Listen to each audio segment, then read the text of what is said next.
एक ऐसी रात जब सब कुछ बदल गया। कभी आपने सोचा, एक रात आप सोए और रात में अचानक से एक तूफान आया। और तूफान में क्या होता है, जब आप देखेंगे, सुबह उठ करके देखेंगे तो अगर घर में गमले हैं, पौधे हैं, तो कभी इधर गिर जाएगा कोई गमला, कभी इधर टूट जाएगा, बाहर कुछ सब इधर उधर होगा, बिखरा सा हुआ होगा। और आप कहेंगे ये कैसी रात थी कि एक रात में सोया, सब कुछ अच्छा था, लेकिन जब उठा सब कुछ बदल गया।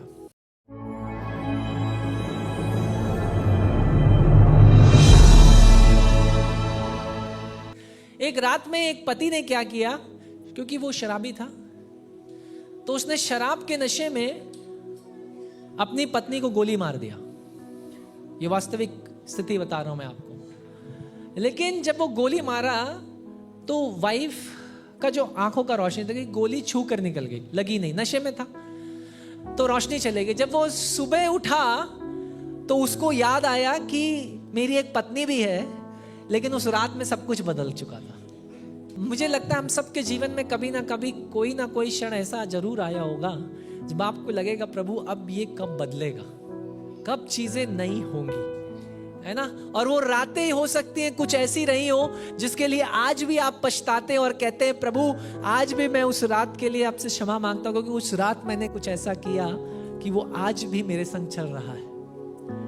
ऐसी एक रात इजराइल के समय, इजराइल के राष्ट्र में भी हुई। उसी विषय में, उस रात के विषय में बातचीत करना चाहता हूं। परमेश्वर मूसा से सनाई पर्वत पर बात नहीं कर रहा है। याद रखिए मूसा कहां पर है, मूसा कहां पर है, कहां पर है? मिस्र में गुलामी में अपने लोगों के साथ। याद रखिए, सनाई पर्वत पर बात नहीं कर रहा, कनान में बात नहीं कर रहा, लेकिन उनके गुलामी के देश में परमेश्वर उनसे बात कर रहा है। परमेश्वर आपके गुलामी के स्थानों में नई शुरुआतों को करने वाला परमेश्वर है। आप हो सकता है सोच रहे हैं प्रभु ये आदत से मैं कब बाहर निकलूंगा, इस गुलामी से मैं कब बाहर निकलूंगा, इस परिस्थिति से, इस पारिवारिक परिस्थिति से, इस चुनौती से, इस मुश्किल से, ओ प्रभु मैं कब बाहर निकलूंगा। लेकिन उस चुनौती के बीच में यहोवा नई शुरुआतों को देने वाला परमेश्वर है। मूसा को उसने सनाई पे नहीं बुलाया, कनान की ओर नहीं ले गया, उसने कहा तेरी गुलामी के देश में मैं तुझे एक नई शुरुआत कर कर दिखाने वाला परमेश्वर हूं। आज की सुबह आपको कहां आजादी की जरूरत है? आप सोचिए इस विषय में। क्या वो मेरा पारिवारिक कोई ऐसी चीजें हैं जहां मुझे आजादी की जरूरत है? मेरा आत्मिक जीवन, मेरा व्यक्तिगत जीवन, मेरा व्यवसाय, मेरी नौकरी, मेरा समाज, कहां हमें उस छुटकारे की जरूरत है, कहां हमें उस स्वतंत्रता की, आजादी की जरूरत है? प्रभु कहता है मैं उसी जगह पर तुझे एक नई शुरुआत दूंगा। I will give you a new beginning in the old places. उस पुराने स्थानों में, उन गुलामी के स्थानों में जहां किसी ने नहीं सोचा था कि कोई सूरज ऐसा निकलेगा कि जहां हम आजाद होंगे, वहां अचानक से परमेश्वर कहता है मूसा जाकर अपने लोगों से कहे कि आज से कैलेंडर की तारीख बदल दे, आज से मैं नया कैलेंडर स्थापित कर रहा हूं। छुटकारा सिद्ध स्थानों का इंतजार नहीं करता, छुटकारा सिद्ध परिस्थितियों का इंतजार नहीं करता, छुटकारा सिद्ध लोगों का इंतजार नहीं करता, लेकिन परमेश्वर कहते हैं जैसे और जहां तुम हो मैं वहां अपने छुटकारे को भेजूंगा। हालेलुया। वो कहता है मैं तुम्हारी जीवनों की कहानी को फिर से लिखना शुरू करूंगा। हालेलुया। 400 साल की गुलामी, आप देखेंगे ना, उनको गुलामी तो कर रहे थे लेकिन मजदूरी नहीं मिलती थी। और इससे पहले अगर आप ध्यान से पढ़ेंगे तो परमेश्वर क्या कहता है, जाकर मिस्र के लोगों से जाने की तैयारी करो। उनसे क्या करो? उनसे सोना मांगो, चांदी मांगो, बहुमूल्य वस्त्र। और आपको पता है मिस्र के लोगों ने दिया भी, क्योंकि वो खुद कह रहे थे भैया हमारा पीछा छोड़ो, यहां से बाहर निकलो। क्योंकि आपको पता है 9 महामारियां उनके ऊपर आ चुकी थी। मेरा एक संदेश था उन महामारियों के ऊपर, आप जाकर YouTube चैनल पर देख सकते हैं कैसे वो 9 महामारियों के द्वारा, 10 महामारियों के द्वारा परमेश्वर ने अपना वर्चस्व वहां पर स्थापित किया कि मैं ही यहोवा हूं। ठीक है, लेकिन ये हो क्या रहा था ना, आपको लगेगा कि परमेश्वर तो यार न्याय नहीं है। क्यों? क्योंकि जबरदस्ती लोगों की जेब से उनका सोना चांदी अपने लोगों को दिलवा रहा है। 400 साल गुलामी कर कर जब उनको मेहनत का पैसा नहीं मिला, तो इसको हम कहते हैं बैक वेजेस।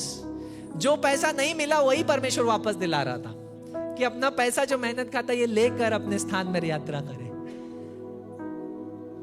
अब आप में से कुछ ये सोचेंगे, हो सकता है मेरा भी कुछ पैसा फंसा हुआ है, स्पेशली बिजनेस वाले, नौकरी वाले। मैं उस जगह पर जा नहीं रहा हूं, लेकिन मैं आपको ये हियाव देना चाहता हूं, अगर यहोवा आपका परमेश्वर है तो सही समय पर छुटकारा उस परिस्थिति में भी आपका इंतजार कर रहा होगा। हालेलुया। विश्वास उस परमेश्वर पर बना करके रखना है। वो कहता है आज से तुम्हारा कैलेंडर किससे शुरू होगा? मोक्ष के द्वारा, उद्धार के द्वारा तुम्हारे कैलेंडर की शुरुआत होगी। वो कहता है salvation becomes the starting point. परमेश्वर उनके कैलेंडर्स को पुनः नियोजित करता है और कहता है निसान का महीना तुम्हारे कैलेंडर्स में पहला महीना ठहरेगा। ठीक है, अब निसान के महीने की मैं आपको थोड़ा सा जानकारी दूं, क्योंकि आप सोचेंगे ये निसान यहां पर स्थापित हो गया, खत्म हो गया। लेकिन जब आप नए नियम में आएंगे, यूहन्ना रचित सुसमाचार, ध्यान से सुनिए, यूहन्ना रचित सुसमाचार। और यूहन्ना को मैं इसलिए कोट कर रहा हूं क्योंकि यूहन्ना को बिलवड डिसाइपल भी कहा जाता है, प्रभु यीशु मसीह का प्रिय चेला। और वो जिस तरीके से अपने सुसमाचार में यीशु मसीह का वर्णन करता है ना, वैसा वर्णन किसी 4 गॉस्पेल्स में नहीं है। जो बची हुई सुसमाचार है, मत्ती, मरकुस और लूका, ऐसा वर्णन और तीनों में नहीं है जो चौथा यूहन्ना करता है। यूहन्ना ना क्या करता है, आदि में वचन था, वचन परमेश्वर के पास था और वचन ही परमेश्वर था। हालेलुया। ऐसा वर्णन आपको 3 में कहीं दिखाई दिया?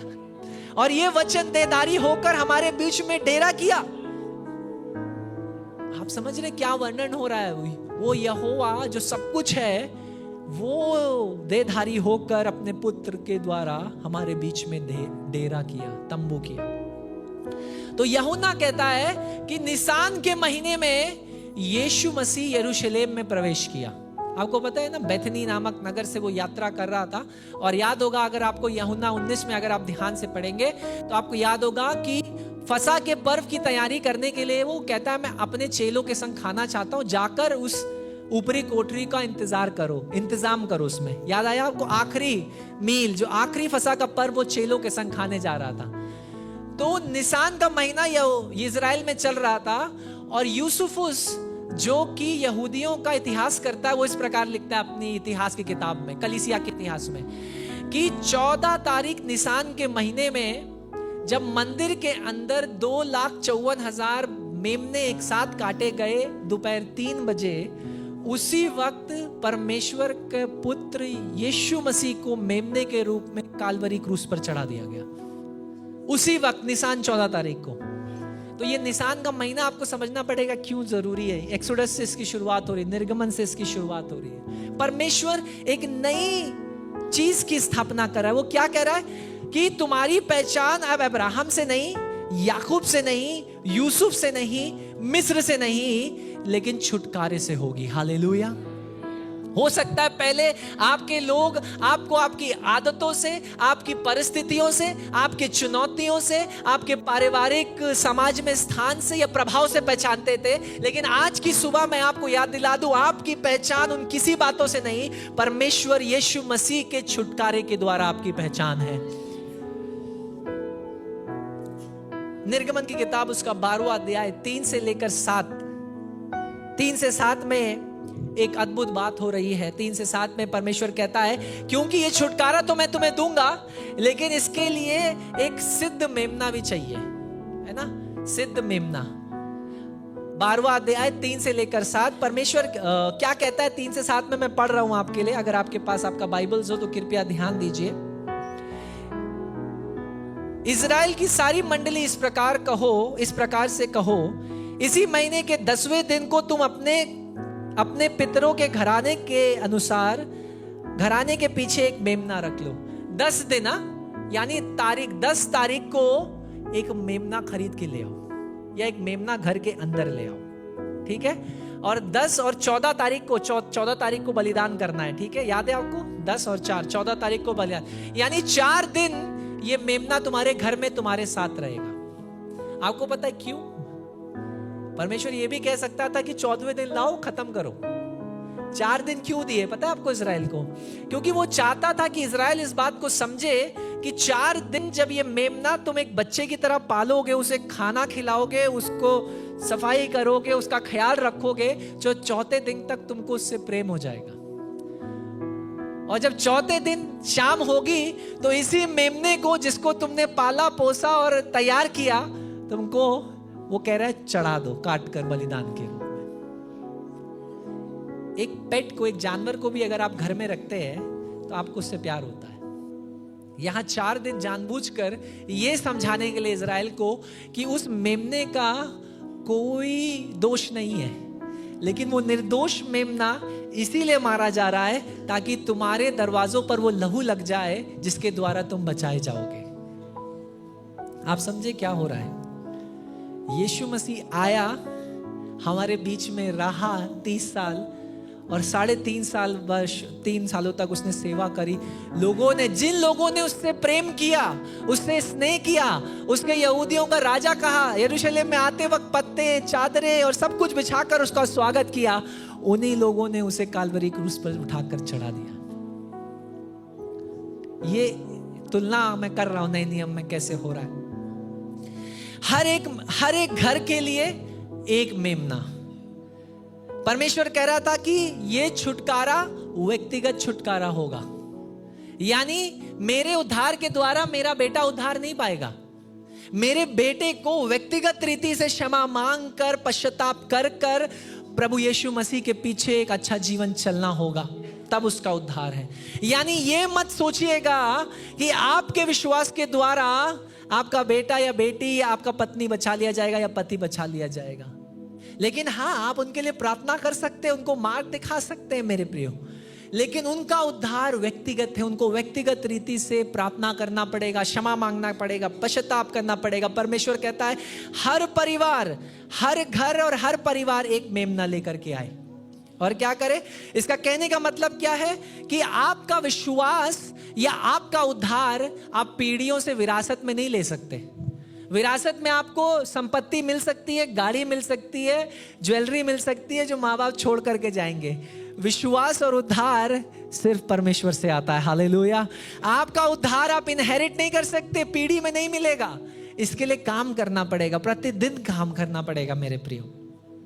हर एक घराने को उस मेमने को लेकर क्या करना था? लहू को दरवाजे पर लगाना था। लेंटर आप समझते हैं, जो चौखट का ऊपर का भाग और 2 भाग इधर, 3 जगहों पर उस लहू को लगाना था। और वो कहता है 5वें वचन में कि ये मेमना बिना किसी कमी के होना चाहिए, यानी ये बीमार नहीं होना चाहिए, इसमें किसी भी तरीके की बीमारी नहीं होनी चाहिए, ये किसी भी तरीके का टूटा फूटा लंगड़ा ये सब नहीं छड़ा, लेकिन सबसे अच्छा और सिद्ध मेमना तुम बेचो और उसे ले करके बलिदान करो। मेरे प्रियो, कई बार जब परमेश्वर को देने की बारी आती है तो हम लोग सबसे कमजोर मेमना लेकर के आते हैं। फॉर एग्जाम्पल, अगर आप मलाकी की किताब को पढ़ेंगे और उससे पहले के भविष्यवक्ताओं की किताब को पढ़ेंगे तो कई बार परमेश्वर ने कहा कि तुम मुझसे चोरी करते हो, मुझे तुम्हारे भेड़ बकरी जानवर और ये बलिदान नहीं चाहिए। क्यों? क्योंकि उनके पास सबसे अच्छा था, लेकिन वो अपने लिए रखकर खराब सामने लेकर के आते थे परमेश्वर के मंदिर में। बाय द वे, ये जो आप अमरूद देख रहे हैं, आपको सोच रहे हैं क्यों यहाँ रखा है, ये भी फर्स्ट फ्रूट्स है। ये पहला फल है एक हमारे विश्वासी के बाग का। उन्होंने कहा पास्टर हम मंदिर में लेकर के आना चाहते हैं तो यहाँ रखा हुआ है, ये पहला फर्स्ट फ्रूट्स है। और इसमें एक खराब हो गया तो उन्होंने हटा दिया। उन्होंने बोला हम खराब नहीं, सबसे अच्छा जो पहले 6 फल थे वो यहाँ पर है। मैं कहना क्या चाह रहा हूं, परमेश्वर ने जब हमसे प्यार किया, प्रेम किया, तो अपना सबसे अच्छा फल हमें दिया, वो अपना पुत्र यीशु मसीह। लेकिन जब हमारी देने की बारी आती है तो हम कंजूसी, मैं पैसे की बात नहीं कर रहा हूं, मुझे गलत ना समझिएगा, पैसा एक दूसरा तरफ है। जब हमारी देने की बात आती है, जीवन को देने की बात आती है, परिवार को सौंपने की बात आती है, बच्चों को सौंपने की बात आती है, व्यवसाय को सौंपने की बात आती है, नौकरी को सौंपने की बात आती है, ओ अपना सारी चीजों को सौंपने की बात आती है, तो हम कहते हैं प्रभु ये नहीं, ये ले ले। जब प्रभु ने सबसे अच्छा दिया तो क्या मैं और आप उसे सबसे अच्छा देने के लायक नहीं? मेरे प्रियो, याद रखिए, वो मेमना जो सिद्ध था, जिसमें कोई पाप नहीं था, उसका कोई दोष नहीं था, वो आपके और मेरे लिए मरा। और इसी मेज के द्वारा हम उसको याद करते, कहता है जब जब तुम इस बात को करो, मेरे उस बलिदान को स्मरण करो। पतरस कहता है नए नियम में अपनी एक पत्री, पहला पतरस 1:9 में, कि बिना मेमने के लहू के द्वारा उद्धार नहीं है। और जो मेमने का लहू है वो बहुमूल्य है, क्योंकि ये लहू में किसी भी प्रकार का मिलावट, किसी भी प्रकार का पाप, किसी भी प्रकार का दोष नहीं है। मेरे प्रियो, वो कहता है कि मारने के बाद सिर्फ विश्वास नहीं करना है, लेकिन लहू को कहां लगाना है? दरवाजे पर, चौखट पर लगाना है। मेरे प्रियो, सिर्फ वो इसलिए नहीं बचाए गए क्योंकि उन्होंने मेमने का बलिदान किया। याद रखिए, ध्यान से सुनिए, अगर वो सिर्फ मेमने को मार देते तो वो नहीं बचते। क्या करना था उनको? करना यह था कि वो इसलिए बचाए गए क्योंकि परमेश्वर उनके दरवाजों पर लगे मेमने के लहू को ढूंढ रहा था, लहू को ढूंढ रहा था। तो मेमने के मृत्यु के द्वारा हमें वो लहू मिला, और उस लहू के द्वारा हमें क्या मिली? सुरक्षा, हमें निजात, हमें शिफा, हमें चंगाई, हमें उद्धार, हमें मोक्ष मिला। लेकिन मरना किसको पड़ा? मेमने को। दरवाजे के बाहर मृत्यु और दरवाजे के अंदर जीवन। लेकिन सुसमाचार का सबसे बड़ा सत्य पता है क्या है? जब तक मेमने का लहू आपके जीवनों पर ना लगा हो, उद्धार संभव नहीं है। हालेलुया। सिर्फ बलिदान करने से अपने जीवनों को कुछ नहीं होगा, सिर्फ प्रार्थना करने से कुछ नहीं होगा, सिर्फ उपवास करने से कुछ नहीं होगा। जब तक उस मेमने के लहू को हम अपने जीवन पर नहीं लगाएंगे, तब तक उद्धार संभव नहीं है। और ये हम विश्वास के द्वारा करते हैं, क्योंकि अब हमारे पास लहू नहीं है ना कहीं लगाने के लिए। लेकिन बाइबल बताती है विश्वास के द्वारा हम मेमने के लहू को अपने जीवन, अपने परिवार, अपने व्यवसाय, अपनी परिस्थितियों के ऊपर लगाते, ये जानते हुए कि ये लहू आज भी जिंदा है, आज भी जीवित है। हालेलुया। और आज भी ये लहू सबसे शक्तिशाली और अधिकार रखने वाला लहू है। हालेलुया। ये शारीरिक आंखों से नहीं लिखता, लेकिन आत्मिक आंखों से जब आप देखेंगे तो ये लहू सामर्थी लहू है। हालेलुया। कलीसिया के पास दुनिया के पास सबसे बड़ा हथियार आपको पता है क्या है? Nuclear bomb, hydrogen bomb, atomic bomb, drones, ये सब नहीं है। या उनके पास ये हो सकता है, लेकिन आपको पता है कलीसिया के पास सबसे बड़ा हथियार क्या है? मेमने का लहू। Hallelujah. They overcame by the blood of the lamb and by the word of their testimony. यह प्रकाशित वाक्य किताब में बताता है यूहन्ना कि वो विजयी हुए किसके द्वारा? मेमने के लहू के द्वारा और अपने साक्षी के वचन के द्वारा, यानी आपकी गवाही के द्वारा कि उस मेमने के लहू पर मेरा विश्वास है, उस मेमने के लहू के द्वारा मैंने उद्धार पाया, मैंने शिफा पाई, मैंने चंगाई पाई, मैंने नजात पाई, मैंने आजादी पाई। अब मेरे विरुद्ध कुछ भी संभव नहीं। मेरे प्रियो, दरवाजे के बाहर मृत्यु थी और दरवाजे के अंदर जीवन, और एक ही चीज उस जीवन और मृत्यु के बीच में अलग किया हुआ था, वो था मेमने का लहू। वो लहू सिर्फ लहू नहीं था, वो लहू उनके उद्धार का लहू था। हालेलुया। इसीलिए आज की सुबह ये मेज सिर्फ मेज नहीं है जो रोटी आपने तोड़कर खा ली और भूल गए, लेकिन ये मेज उस मेमने के लहू और उसकी देह को दर्शाती है जो मेरे और आपके लिए तोड़ी गई। मेरा एक प्रचार था, अगर आपको याद होगा, नवंबर महीने में मैंने किया था, पहले संडे में। उत्पत्ति की किताब 15वां अध्याय। अब्राहम के संग परमेश्वर ने एक वाचा बांधी थी, और अब्राहम के संग जो वाचा बांधी उसमें अब्राहम सो गया था, सुला दिया गया था। और परमेश्वर ने कहा अगर कभी भविष्य में तेरी पीढ़ी ने इस वादे को तोड़ा तो मेरे को काटा जाएगा, मुझे तोड़ा जाएगा और मेरा लहू बहाया जाएगा। मेरे प्रियो, वो वाचा जो आज से हजारों साल पहले अनंत में परमेश्वर ने बांध दी, वो आपके और मेरे जीवन में आज पूरी हुई है। हालेलुया। जब आपने यीशु मसीह के उस लहू पर विश्वास किया, आपने उद्धार पाया। अब आप विश्वास के द्वारा इन सारी चीजों को ग्रहण करते हो। जो छुड़ाए गए हैं उन्हें आज्ञाकारिता में चलना है। परमेश्वर कहता है सिर्फ लहू लगाकर तुम नहीं बचोगे, लेकिन आगे जो दिशा निर्देश देता है उसके द्वारा तुम बचोगे। दिशा निर्देश क्या था? लहू को दरवाजों पर लगाना, यानी अपने जीवनों के ऊपर। आज की सुबह हम क्या करें? अपने जीवनों पर जब हम इस मेज में सहभागिता करते हैं, हम इस बात को दिखाते हैं, प्रभु आपका लहू मेरे जीवन, मेरे परिवार, मेरी हर परिस्थिति के ऊपर लगा हुआ है। परमेश्वर उनसे कहता है कि इस मेमने को काट कर जब तुम मीट को खाओ तो उसको उबालना नहीं, उसको तुम क्या करना? आग के ऊपर सीधा पकाना, रोस्ट करना बेसिकली। समझ रहे हैं आप? रोस्ट करना। और कैसे खाना? कड़वे बिटर हर्ब्स, उसमें लिखा हुआ है, ध्यान से अगर आप पढ़ेंगे 8 से 11 में मैं पढ़ देता हूं। और सब लोग मिलकर बोल उठे, 1 मिनट, यस, 8 से 11। और वे उसके मांस को उसी रात आग में भूंज कर खमीरी रोटी और कड़वे साग पात के साथ खाए। अब आप सोचेंगे ये इंस्ट्रक्शन, ये दिशा निर्देश क्या है कि आग के ऊपर भूंज कर खमीरी रोटी और उसके साथ क्या करना है?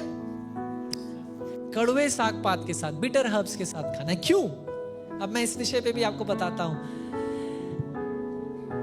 परमेश्वर जब उनसे कह रहा था कि इस मीट को तुम भूंज कर खाना, तो और कड़वे साग पात के संग खाना, परमेश्वर उनसे ये कह रहा था कि ये कभी मत भूलना तो 400 साल जिस कड़वाहट में तुम रहे हो, वो गुलामी की कड़वाहट तुम्हारे जीवनों में कभी मत भूलना। क्यों? क्योंकि तुम्हें याद रहना चाहिए किस कड़वे जगह से मैं तुम्हें निकाल कर एक मीठी जगह की ओर वादा कर कर पूरा ले जाऊंगा।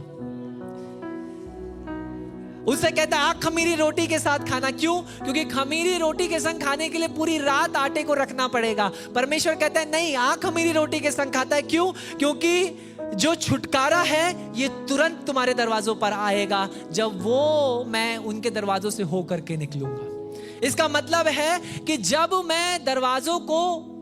मैं तुम्हारे जीवनों में चलूंगा, छुटकारा तुरंत आएगा। इसलिए तुम्हें रात भर इंतजार नहीं करना है, तुरंत बनाकर उसको खा लेना है। याद रखिए, ये मेज उन लोगों के लिए है जो तीर्थ यात्री हैं, जो यहां रहना चाहते हैं, ये उनके लिए नहीं है। आप समझ रहे हैं? This table is for the pilgrims, it's not for settlers. ये जो मेज है ये उनके लिए नहीं है जो यहीं रहना चाहते हैं जिंदगी भर। ये उनके लिए है जो इस बात को याद करते हैं कि जैसे यीशु मसीह मुझे दोबारा लेने के लिए आ रहा है। हालेलुया। और मेरी तीर्थ, मेरी यात्रा तब पूरी होगी, पहला थिस्सलुनीको 4 अध्याय, जब मैं और आप जो मसीह में सो गए हैं और मसीह में जीवित है, एक साथ पलक झपकते हुए उसके साथ हो जाएंगे। हालेलुया। मेरा तीर्थ तब पूरा होगा। मसीह जीवन एक यात्रा है, यहां आप सेटल नहीं हो सकते। मूसा से परमेश्वर ने कहा तंबू में रहना है। जब मेरा उपस्थिति बादल के रूप में या आग के तंबू के रूप में तुम्हारे बीच में आएगा, तुरंत चलना। यानी वो रात में भी चल रहे थे, तंबू उठाया, चल दिए। उद्धार या प्रभु यीशु मसीह के संग चलने का मतलब यह है कि ये पृथ्वी, आप इस बात को समझते हैं, ये अस्थाई है, लेकिन मेरा अस्थाई स्थान क्या है? स्थाई स्थान क्या है? स्वर्ग, जो इंतजार कर रहा है। हालेलुया। परमेश्वर उनसे कहता है कि छुटकारा कोई धीरे की कोई प्रक्रिया नहीं है, ये तुरंत तुम्हारे घरानों में, तुरंत तुम्हारे परिवारों में दूंगा। गॉड कहता है, परमेश्वर उनसे कहता है, जब मैं दरवाजा खोलूंगा तो तुम्हें अंदर आना पड़ेगा उद्धार में। मेरे प्रियो, परमेश्वर ने उनसे यह भी कहा कि जब तुम इस मीट को खाओ तो अपने जूते पहने रहना, हाथ में डंडा, अपना स्टाफ लिए रहना। ये किस चीज को दर्शाता है पता है आपको? कि जाने के लिए तैयार रहो, क्योंकि छुटकारा तुरंत है। और आज भी हम इसी वचन का प्रचार करते हैं, इसी मेज की घोषणा करते हैं। ये उनके लिए जो जाने के लिए तैयार हैं।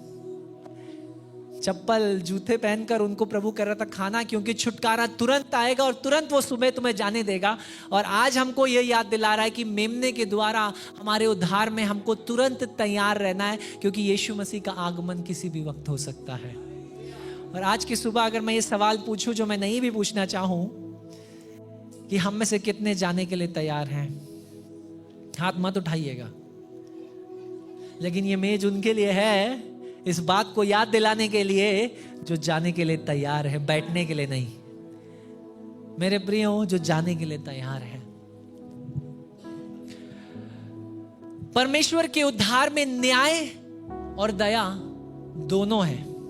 वो कहता है जब मैं मिस्र के ऊपर से होकर के निकलूंगा तो मैं सबके पहलौटों को मारूंगा, यानी तुम्हारे पहलौटे भी इसमें होंगे, लेकिन तुम्हारे बचने के लिए एक जरिया मैं बना दूंगा। तुम्हारे बचने का जरिया क्या है? तुम मेमने को बलिदान कर कर उसका लहू अपने दरवाजों पर लगा देना। प्रभु कहीं भी बाइबल में जब आप ध्यान से पढ़ेंगे, मैं वचन उठाकर ध्यान से पढ़ा तो ये नहीं लिखा है कि मौत का फरिश्ता होकर के जाएगा। आप ध्यान से पढ़िए, उसमें लिखा है मैं आई विल पास थ्रू, यानी यहोवा खुद कह रहा है कि मैं उन घरों से होकर के निकलूंगा और मैं देखूंगा किन घरों में लहू लगा है।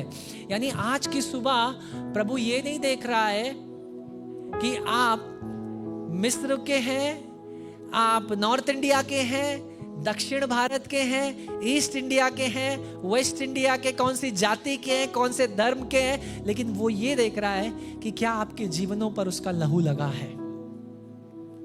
मेरी बात को समझ रहे? क्या आपके जीवनों पर उसका लहू लगा है? वो कहता है मैं न्याय के रूप में मिस्र से होकर के निकलूंगा, और ये कोई दुर्घटना नहीं होगी, क्योंकि मिस्र के लोग तो कह सकते कोई प्राकृतिक दुर्घटना हो गई, नहीं, ये जानबूझकर मेरा न्याय उनके ऊपर होगा ताकि मैं उन्हें दिखा पाऊं कि मैं ही यहोवा हूं। और ये जो पहलौटा है वो किसी भी परिवार के रूप में, क्या पहला बच्चा क्या दर्शाता है? उनकी शक्ति, उनका घमंड और उनका भविष्य।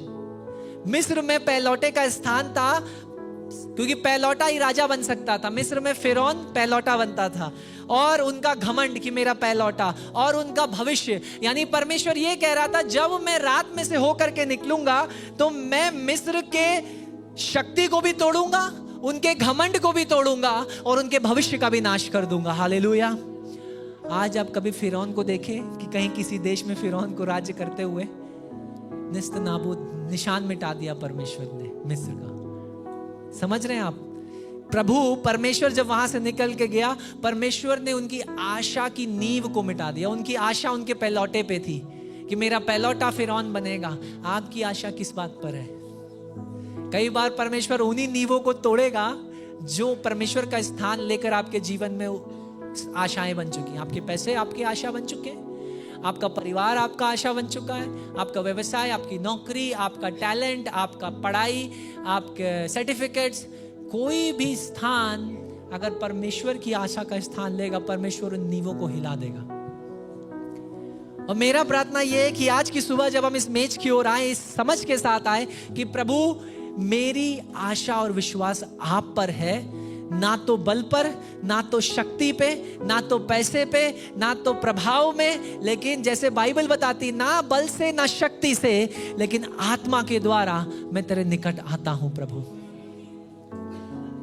याद रखिए उसका न्याय विश्वव्यापिक था, यानी पूरे मिस्र के ऊपर न्याय होना था, लेकिन उसका उद्धार भी सबके लिए था। उसने कहा जो कोई, उसने ये नहीं कहा सिर्फ इजराइल के लोग, उसने कहा जो कोई मेमने पर, इस बात पर विश्वास कर कर मेमने का बलिदान कर कर लहू लगाएंगे, वो सब बचा। आपको पता है कुछ मिस्र के लोग भी बचा लिए गए, क्योंकि कुछ मिस्र के लोगों ने मूसा की बात पर विश्वास कर कर वैसा ही किया जैसा वैसा लिखा गया था। और ये कैसे, जब आप आगे पढ़ेंगे तो आपको पता चलेगा उनके बीच में कुछ गैर यहूदी भी थे, क्योंकि बाइबल बताती तुम्हारे बीच में जो फॉरेनर्स हैं, जो गैर यहूदी है, उनका भी ख्याल रखो। ये आए कहां से? ये वही थे जिन्होंने अपने दरवाजों पर लहू लगाकर बच गए।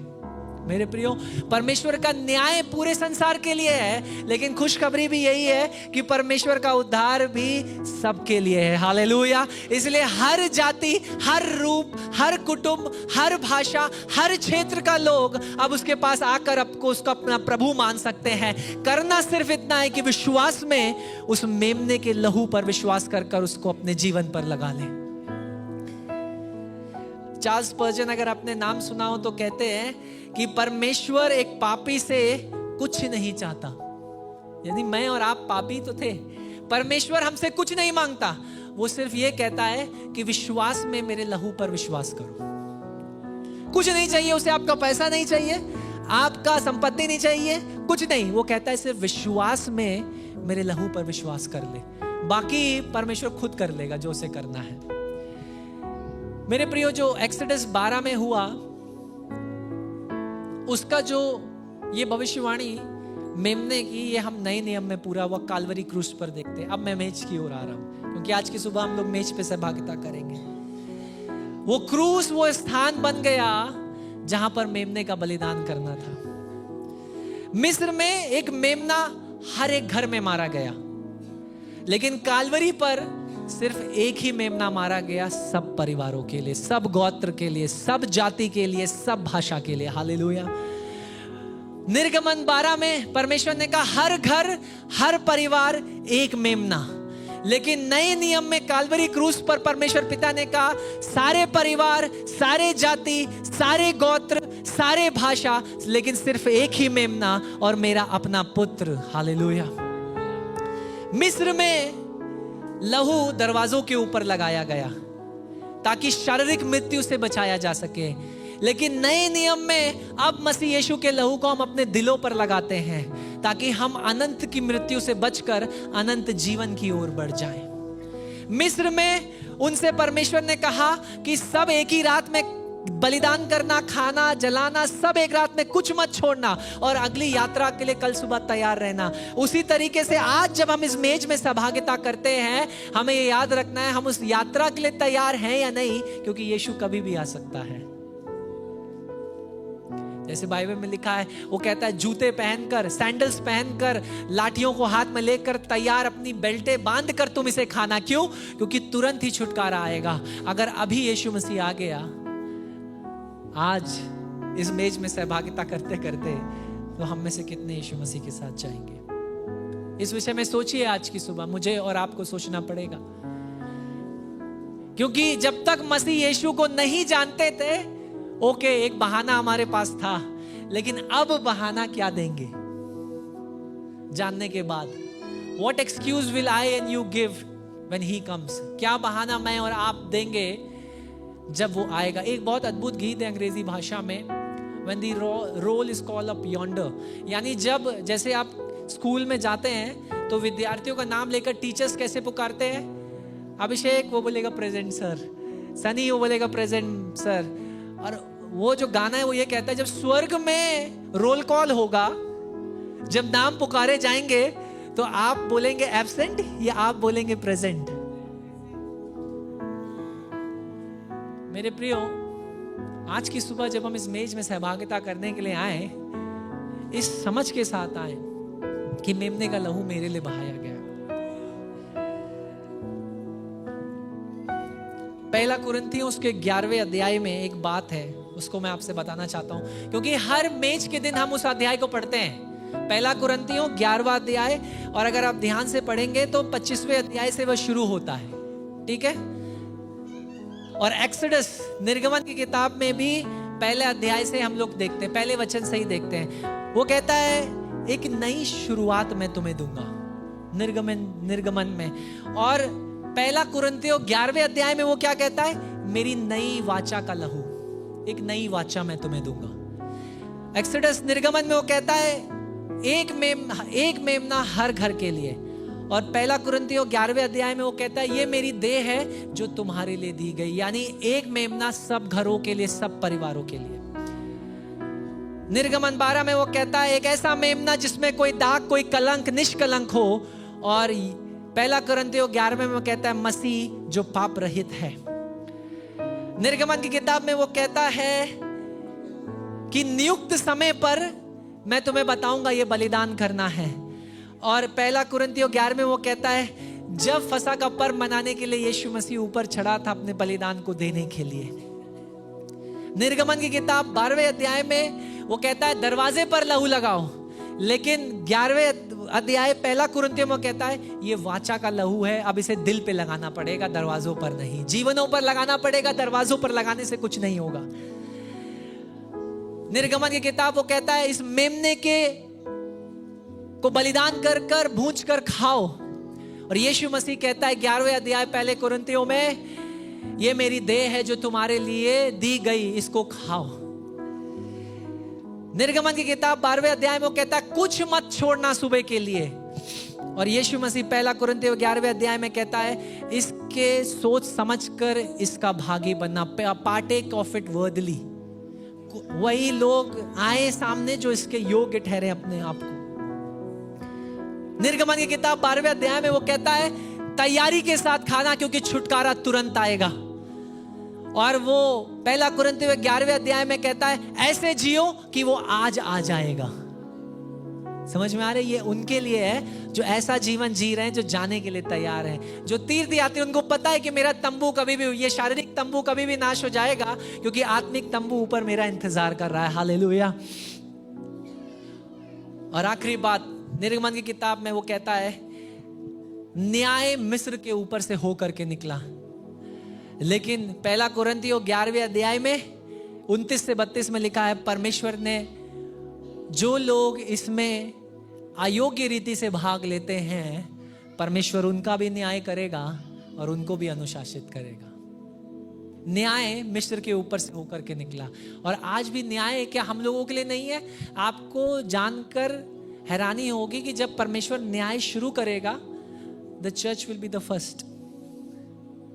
कलीसिया वो पहला लोग होंगे जिसका छटाई और न्याय पहले होगा, और वही इन अंतिम दिनों में हो रहा है मेरे प्रियो। एक आपको ये एक्सोडस 12 याद रहे ना रहे, लेकिन एक कहानी मैं आपके साथ साझा करना चाहता हूं। अगर आप किसी को सुसमाचार देना चाहते हैं, सबसे अच्छा तरीका है सुसमाचार देने का, एक कहानी सुनाकर आप दे सकते हैं। अगर आप पूछे पास्टर महेंद्र, अगर आपको किसी को गैर विश्वासी को सुसमाचार देना है तो कैसे पहुंचाएंगे, तो मैं ऐसे पहुंचाऊंगा इस कहानी के द्वारा। आप इसका प्रैक्टिस कर सकते हैं। एक कहानी बताई गई एक राजा के विषय में, एक दूर देश के एक राजा के विषय में, जो बड़ा ही न्यायी और प्रेमी प्रभु था। मतलब प्रेम करने वाला, लेकिन साथ ही साथ न्याय करने वाला।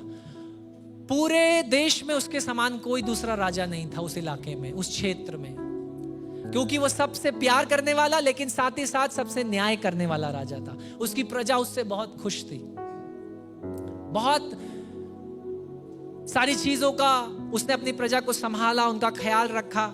लेकिन एक दिन अचानक क्या हुआ कि उसका जो राजकीय खजाना था उससे चोरी होना शुरू हुआ। तो राजा को बड़ा दुख हुआ कि जिस प्रजा का ख्याल मैं रख रहा हूं वही मेरा खजाना चुरा रही है, या कौन चुरा रहा है। तो उसने कहा, क्योंकि वो एक न्यायी राजा था, तो उसने कहा क्योंकि पाप हुआ है, अपराध हुआ है, तो दंड भी होगा। तो उसने कहा जिस किसी ने भी मेरे खजाने से पैसा चुराया है, सिक्के चुराए हैं सोने के, 40 कोड़े उसको दिए जाएंगे। उन दिनों में 40 कोड़ों की मार यानी मृत्युदंड, क्योंकि आज के दिन के 40 कोड़े नहीं होते थे वो, आप 10 कोड़े भी सह ले तो बहुत बड़ी बात होती।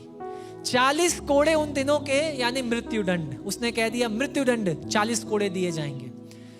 प्रजा के बीच, राज्य में ये सारी खबर फैली, कौन है इतना अच्छा राजा, ये हमारा ख्याल रखता है, हमसे कर नहीं वसूलता, जब कभी आपदा आई हमारे साथ रहने वाला, ये राजा का खजाना कौन चुरा रहा है। और अचानक से आपको पता है राजा कांपने लगा जब वो नाम सामने आया जिसने चोरी करी थी।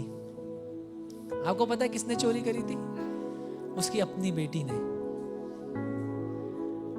अब क्योंकि उसकी अपनी बेटी ने चोरी करी थी, तो ये खबर पूरे राज्य में फैल गई कि राजा की बेटी ही तो चोर है, घर में ही चोर था। अब प्रजा के पीछे ये सवाल उठा कि अब देखते हैं राजा क्या करेंगे, कि या ये न्यायी बनेंगे या ये प्रेमी बनेंगे, क्योंकि राजा होते हुए इन्हें न्याय भी देना पड़ेगा, क्योंकि अपराध तो हुआ है। और अगर ये प्रेमी राजा है तो एक पिता के रूप में ये प्रेम कैसे दर्शाएंगे, दंड को कैसे रोकेंगे। सब पूछने लगे अब राजा क्या करे। न्याय का दिन आया, सजा सुनाने का दिन आया, क्योंकि उन दिनों में क्या होता था, उदाहरण बनाने के लिए वो लोग शहर के चौराहे पर सजा देते थे ताकि दोबारा कोई वैसी गलती करे ना। तो शहर के चौराहे पर राजा की बेटी को ले जा करके बांध दिया गया, दोनों हाथों को, उसके कपड़े पीछे से फाड़ दिए गए। क्यों करा पता है ऐसा? उसे शर्मसार करने के लिए, ताकि ऐसा कोई दूसरा ना करे। राजा ये सब कुछ देख रहा है, उसकी आंखों में आंसू हैं। और जो कोड़े मारने वाला था उसने अपना कोड़ा उठाया, लेकिन राजा अपने सिंहासन से उठकर बोला रुक। सारी प्रजा में बातचीत होने लगी कि अब क्या राजा अपनी बेटी के न्याय को रोक देगा? आप और मैं होते तो शायद रोक देते, माफ कर देते, मेरी बेटी तो है। लेकिन राजा ने क्या किया, उसने अपने सिंहासन से उठा, अपने राजकीय वस्त्र उतारे और वहां अपनी बेटी को जाकर पीछे से गले लगा लिया और अपने कपड़े को फाड़ दिया पीछे से, और उससे कहा अब मेरी पीठ पे कोड़े मार। आपको पता है क्या हुआ? क्योंकि ये मृत्युदंड था, राजा मर गया और बेटी आजाद होकर राज्य करने लगी। आप और मैं वही बेटा और बेटी हैं जो राजा से चुरा रहे थे। मैं और आप उसका अनुग्रह चुराया। मैं और आप उसके प्रेम के लायक नहीं थे। मैं और आप उसकी दया के लायक नहीं थे। मैं और आप इस लायक ही नहीं थे कि उसे अपना पिता कह सके। लेकिन जब दंड देने की बारी आई, पिता ने कहा सिंहासन से उठा। और बाइबल बताती, यूहन्ना रचित सुसमाचार 3 अध्याय 16वां वचन, क्योंकि परमेश्वर ने जगत से ऐसा प्रेम किया कि अपने इकलौते पुत्र को दे दिया, ताकि जो कोई उस पर विश्वास करे उसका नाश ना हो, वो अनंत जीवन को पाए। हालेलुया। जब आप शर्मसार किए जाने के लिए बीच बाजार में आपको ले जाया जाना था, यीशु मसीह अपने कपड़े उतार कर काल्वरी क्रूस पर चढ़ गया और कहा मुझे मारो ताकि ये आजाद जाए और ये राज्य करने पाए। मेरे प्रियो, आज की सुबह ये मेज उसी बात को याद दिलाती है कि किसी और ने आपके कोड़ों को अपनी पीठ पर खाया है, जिसने वो दंड नहीं किया, जिसने वो पाप नहीं किया, और वो था वो यीशु मसीह। मेरे प्रियो, वो उस कोड़ों को खाने के लायक नहीं था, लेकिन बेटी आजाद चली गई ये जानते हुए कि हाँ पिता, मुझसे गलती हुई, मैं तुझसे मांग सकती थी, मैं तुझसे चुराने की जरूरत नहीं थी, घर में से क्या चुराना, राइट? लेकिन आज भी मैं और आप कहीं ना कहीं आत्मिक रीति से चोरी कर रहे हैं। ये गंभीर बात है। चुराइए मत, पिता से मांगिए, वो देने को तैयार है। करके देखिए। क्या प्रभु ऐसी कोई आदत है जिससे मैं नहीं निकल पा रहा हूं? कोई ऐसा विचार है जिससे नहीं निकल पा रहा हूं? और बहाना ये कि प्रभु मैंने कोशिश करी लेकिन नहीं। अरे उसको मदद तो मांगिए, उससे प्रार्थना तो करिए, उसके साथ तो बैठिए, उसको मौका तो दीजिए अपनी पीठ को आपकी पीठ के संग लाने के लिए।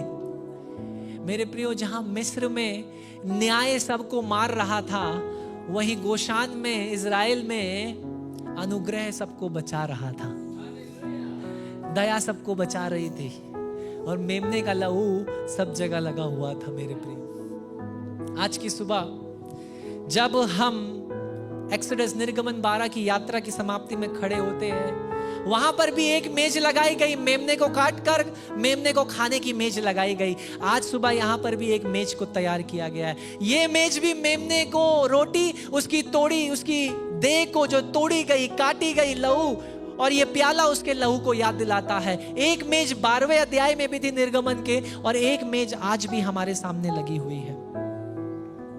ये फसह का पर्व पुराने नियम में था, लेकिन आज हमारे पास ये प्रभु की मेज नए नियम की कलीसिया के लिए है। ये कोई दो अलग अलग कहानियां नहीं है, लेकिन ये एक ही कहानी है जो यीशु मसीह के लहू के द्वारा जोड़ी गई है। हालेलुया। 12वां अध्याय निर्गमन का और 1 कुरिन्थियों 11वां अध्याय, ये एक ही कहानी है जो मसीह यीशु ने अपने लहू से जोड़ दी। निर्गमन 12 में परमेश्वर ने इजराइल को एक नई शुरुआत दी, और 1 कुरिन्थियों 11वें अध्याय में यीशु मसीह ने मुझे और आपको एक नई वाचा दी, इस लहू और इस रोटी के द्वारा। एक मेमने को हर घर के लिए चुना गया पुराने नियम में, लेकिन नए नियम में मेमने ने हर एक परिवार, हर एक जाति, हर एक गोत्र, हर एक भाषा, हर एक रंग के लोगों को चुना। उसने कहा जब मैं क्रूस पर उठाया जाऊंगा तब लोगों को अपनी ओर खींचूंगा। हालेलुया। और इसीलिए आज की सुबह ये कलीसिया जो आप यहाँ बैठे, इस बात का उदाहरण है कि हर जाति, हर धर्म, हर गोत्र, हर भाषा, हर कुटुंब का व्यक्ति उसे अपना प्रभु, उसे अपना स्वामी कह सकता है। हालेलुया। क्योंकि मेमने को आपने नहीं चुना, मेमने ने आपको चुना है। हालेलुया। मेरे प्रियो, उसने हमें चुनकर अपने शरीर को देखकर उद्धार के मार्ग को हमारे लिए खोल दिया। उस मेमने में कोई कमी नहीं थी, लेकिन यीशु मसीह भी एक ऐसे मेमने के रूप में आया जिसमें कोई पाप नहीं, जिसमें कोई कलंक नहीं। वो मेमना मारा गया नियुक्त समय पर, और यीशु मसीह भी हमारे लिए मारा गया उस रात। अपने आखिरी फसह के पर्व को चेलों के मनाने के बाद वो काल्वरी क्रूस पर मारा गया, लटकाया गया। इजराइल के लोगों ने मेमने के लहू को अपने द्वारों पर लगाया, अपने घर के दरवाजों पर लगाया, और यीशु मसीह ने नए नियम में उस प्याले को उठाकर कहा, ये मेरा लहू की में एक नई वाचा है जो मैं तुम्हें देता हूं। उन्होंने मेमने के मांस को कड़वे साग के साथ खाया, ये याद करते हुए कि 400 साल तक वो गुलामी में रहे। और आज हम इस मेज में सहभागिता करेंगे, इस रोटी और प्याले में से सहभागिता करेंगे, ये जानते हुए कि प्रभु यीशु मसीह आप और मेरे लिए मरा, उन दुखों और कष्टों को उठाया।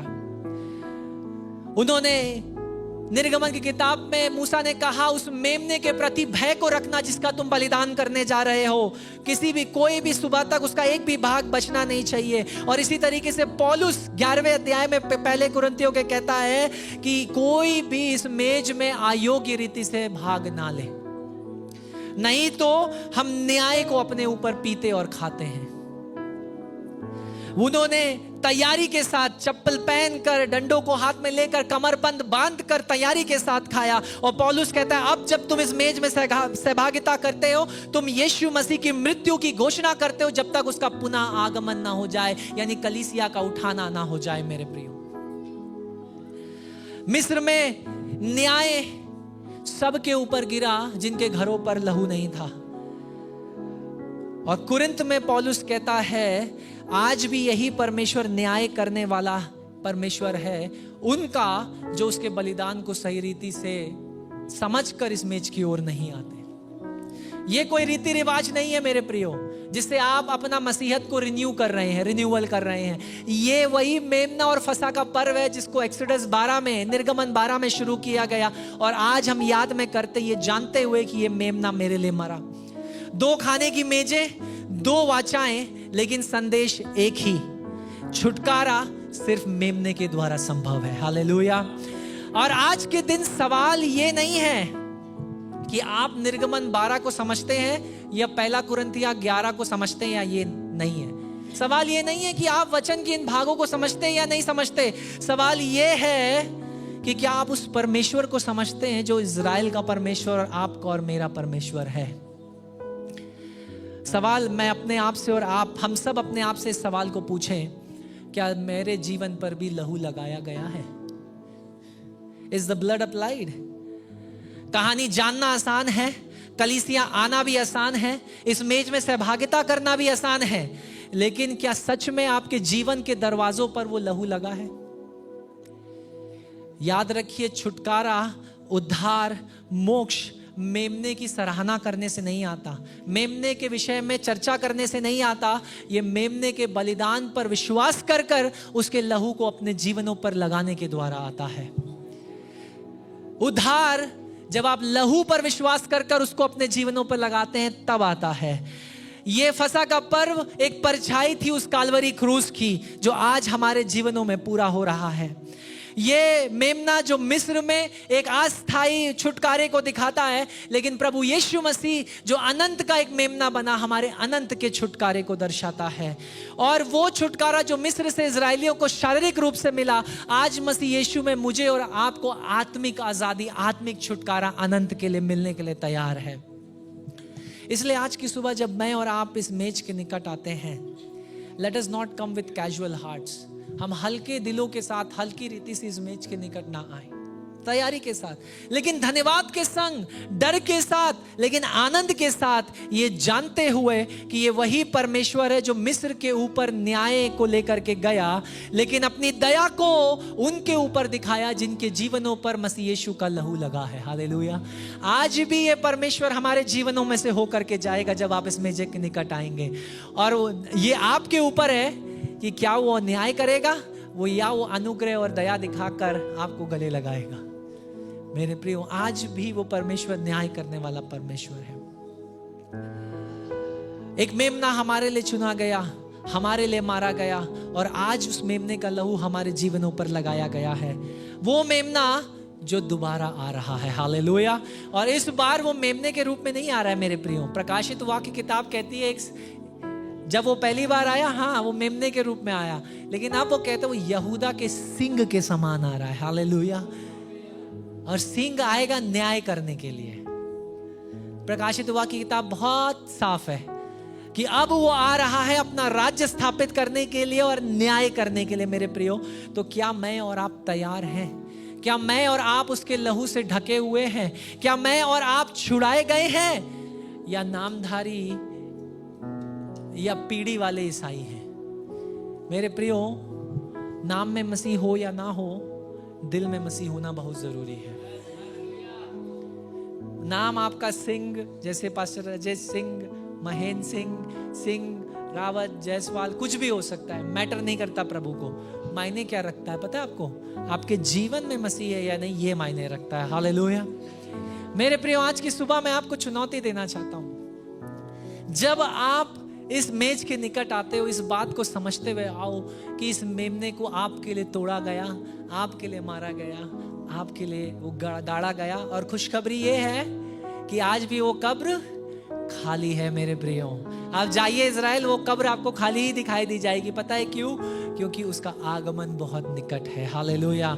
तो क्या मैं और आप तीर्थ यात्रियों के समान जाने के लिए तैयार है? क्योंकि ये मेज यहाँ रहने वालों के लिए नहीं है, ये मेज उनके लिए है जो यीशु मसीह की मृत्यु, उसके आगमन तक की घोषणा करते हैं। यानी प्रभु, जब तक तू नहीं आ रहा, मैं वैसा ही दियूंगा जैसा तेरा वचन कहता है। ये मेज उनके लिए है जो निरंतर एक मसीह जीवन को बिता रहे हैं, उसके वचन को प्राथमिकता देते हैं। उन परिवारों में प्रार्थना होती है। ये उनके लिए नहीं है जो रविवार के मसीह और सोमवार से शनिवार के गैर मसीह है। मेरे प्रियो, मसीह हर दिन मसीह है। पौलुस कहता है, मेरा जीना मसीह और मरना एक लाभ हो जाए। आपको पता है, आखिरी बात बताकर मैं समाप्त कर रहा हूं। ये जो प्याला यहां पर रखा है ढका हुआ है, लेकिन इसको अभी हम खोलेंगे। इस प्याले में मैं आपको बताता हूं, इसी तरीके के जब यीशु मसीह पहला कुरिन्थियों 11वें अध्याय में अपने चेलों के साथ बैठा था, तो यहूदियों में आज भी सबत इसी तरीके से बनाते हैं। आज अगर आप इजराइल जाएंगे, वो कभी भी आपको शामिल नहीं करेंगे अपने साथ रोटी तोड़ने के लिए। क्यों पता है? आप गैर यहूदी हैं, आप परिवार के नहीं हैं, आप अब्राहम के वंशज नहीं हैं। उनका यह कहना है, आप हमारे संग रोटी नहीं तोड़ सकते। खाली परिवार, ये सिर्फ एक्सोडस, निर्गमन की किताब 12वें, हर एक परिवार, ये सिर्फ परिवार के विषय में, समाज के विषय में, तो वो आपको नहीं करना। लेकिन उनका एक तरीका इसको करने का, जो ब्रेड है, रोटी है, उसे कहते हैं मात्सा। सो मात्सा, वो 3 रोटियां लेते हैं, तीनों रोटी एक जैसी, लेकिन एक साथ लेते हैं। और उसके बाद वो 4 प्याले लेते हैं, 4 प्याले। यहां पर 1 प्याला है, लेकिन जब आप इजराइल जाएंगे तो उनका सबत मनाने का तरीका है 4 प्याले। ये 4 प्याले 4 चीजों को दर्शाते हैं इजराइल में। कौन सी 4? निर्गमन की किताब 6वां अध्याय। पहली चीज शुद्धिकरण, सैंक्टिफिकेशन। परमेश्वर 6ठे अध्याय में कहता है, मैं तुम्हारे बीच में से पापों को, आइडोलेट्री को, मूर्ति पूजा को, इन सारी चीजों को हटाकर तुम्हें शुद्ध करूंगा। तो शुद्धिकरण, पहला प्याला होता है शुद्धिकरण। दूसरा प्याला होता है न्याय का, तीसरा प्याला होता है छुटकारे का, और चौथा प्याला होता है प्रेज यानी वर्शिप यानी आराधना का। तो जब यीशु मसीह पहला कुरिन्थियों 11वें अध्याय में प्याले को उठाकर पी रहा था, तो उसने क्या किया पता है आपको? ये पहला प्याला जो सैंक्टिफिकेशन यानी शुद्ध करने का था, उसने ऐसे ही उठाया और ऐसे ही पी लिया। लेकिन जब दूसरा प्याला जो न्याय का प्याला था, क्योंकि इजराइल के लोग क्या कह रहे थे, दूसरे प्याले से ये दर्शा रहे थे कि ये न्याय हमारे लिए है, तो वो उसने क्या किया? यीशु मसीह ने उस न्याय के प्याले को नहीं पिया, उसने किनारे रख दिया। वो जंप किया और सीधे तीसरे प्याले पर गया, और वो छुटकारे का प्याला था, वो पिया। आपको पता है क्यों? क्योंकि जो न्याय का प्याला था, उस प्याले को लेकर वो गतसमनी के बगीचे में गया, और उस न्याय को, जजमेंट को, जो न्याय आपके साथ होना था, आपको पापों के लिए मिलना था, उसने वो अकेले पिया। समझ में आया आपको? और वो चौथा प्याला इसलिए नहीं पिया, आगे आप पढ़ेंगे, क्योंकि जब मैं आऊंगा तब मैं पीऊंगा एक साथ आराधना, वर्शिप, स्तुति। जब उसका आगमन होगा, हम एक साथ क्या कर रहे होंगे? उसकी स्तुति और प्रशंसा कर रहे होंगे, जब तक मैं दोबारा आकर तुम्हारे संग दोबारा ना पी लूं। तो चौथा प्याला उसने उठाया ही नहीं, जो कि स्तुति, वर्शिप, आराधना, प्रेस का था, उसने नहीं उठाया। उसने सिर्फ 2 प्याले उठाए, एक शुद्धिकरण का। आज भी वो अपनी कलीसिया को अपने लहू के द्वारा शुद्ध कर रहा है मेरे प्रियो। और दूसरा प्याला जो उसने उठाया था, वो क्या था? छुटकारे का। उसने कहा, ये छुटकारा मैं अपने लहू के द्वारा तुम्हें देता हूं। और जो दूसरा प्याला था न्याय का, उसने कहा, ये मैं तुम्हें नहीं पीने दूंगा, ये मैं अकेला ही पीऊंगा। क्यों? क्योंकि गतसिमनी के बगीचे में उसने कहा, प्रभु मेरी नहीं लेकिन तेरी मर्जी मेरे जीवन में पूरी हो जाए। हालेलुया। मेरे प्रियो, जब आप इस प्याले से पीते हो, याद रखना, ये वही प्याला है जो प्रभु यीशु मसीह ने आपके लिए उठाया। जो न्याय आपको मिलना था, उसने सह लिया। ओ, जो कोड़े आपके ऊपर पड़ने थे, वो अपने कपड़ों को उतार कर सामने खड़ा हो गया। मेरे बेटे को मत मारो, मेरी बेटी को मत मारो, मुझे मारो। और इतना मारा गया कि उसने अपने प्राण दे दिए, ताकि वो उसकी मृत्यु के द्वारा आप और मैं आजाद हो जाएं, आप और मैं उसका बेटा और बेटी कहलाएं। हालेलुया। अब मैं आपको एक चुनौती देने जा रहा हूं आज की सुबह। उत्पत्ति की किताब 15वां अध्याय, जो मेरा संदेश था, अगर आपको याद होगा, मैंने कहा था परमेश्वर ने 2 जगह से लहू बहाकर बलिदानों के बीच में से परमेश्वर होकर के निकला और अब्राहम से कहा, अगर तेरे वंशज, तेरी पीढ़ियों ने पाप किया तो मैं तोड़ा जाऊंगा, मैं काटा जाऊंगा। और ऐसा ही कालवरी क्रूस पर हुआ। ठीक है, आज की सुबह जब आप इस वेदी से लाइन बनाकर आगे आएंगे ना, इस बात को याद रखिए, आप उस बहाए गए लहू को याद करते हुए आइए जो आपके और मेरे लिए बहाया गया। क्योंकि अब आप ये वाचा बांध रहे हैं प्रभु से कि जब तक मैं हूं, मैं तेरे आगमन की घोषणा करूंगा। अब तेरा लहू मेरे जीवन पर लगाया गया है, इसलिए जब मैं सामने उस लाइन में आ रहा हूं प्रभु, अब मैं तेरे लहू की और मेरे जीवन पर जो तेरा लहू लगा उसके विजय की घोषणा करूंगा। हालेलुया। आइए हम सब अपने स्थानों पर खड़े हो जाएं।